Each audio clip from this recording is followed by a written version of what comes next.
नमस्कार, मैं हूं आरजू अंसारी और आप देख रहे हैं राष्ट्रीय जगत विजन न्यूज। बिहार इन दिनों काफी चर्चा में है। यहां राहुल गांधी वोट चोरी के नारों को बुलंद करते हुए पद यात्रा कर रहे हैं और वहीं दूसरी तरफ बिहार पुलिस मुख्यालय ने बड़ा अलर्ट जारी करते हुए 3 आतंकियों के नेपाल के रास्ते बिहार में आने की जानकारी, तस्वीरें, पासपोर्ट और दस्तावेज सार्वजनिक की है। ऐसे में बड़ा सवाल ये उठ खड़ा होता है कि क्या राहुल गांधी की वोट चोरी वाली रैली जारी रहेगी या उस पर ब्रेक लग जाएगा। कर्नाटक में हमने सबूत देके दिखाया है कि बीजेपी ने चोरी की है। उससे पहले मैंने नहीं बोला कि बीजेपी और इलेक्शन कमीशन चोरी कर रहे हैं, मगर सबूत के बाद मैंने बोला है। और अब मैं आपको बताना चाहता हूं, और अच्छी तरह बीजेपी के लोग जो ज्यादा चिल्ला रहे हैं ना, आप अच्छी तरह सुन लो।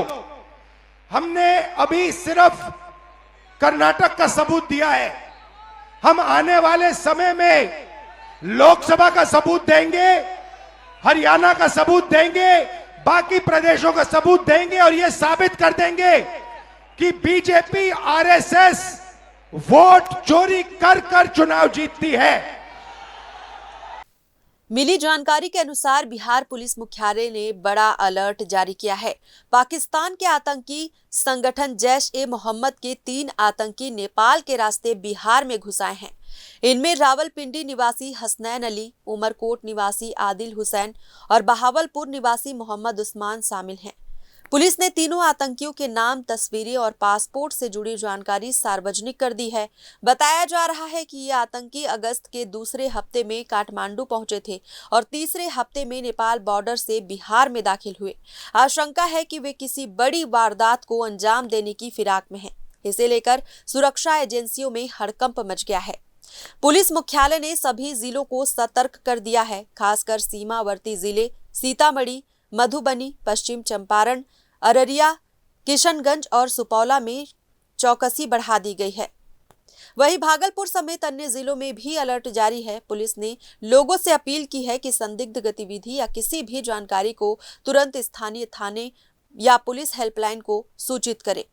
तीनों आतंकियों के पासपोर्ट और पहचान संबंधी विवरण सीमावर्ती जिलों के पुलिस अधिकारियों और खुफिया एजेंसियों के साथ साझा कर दिए गए हैं।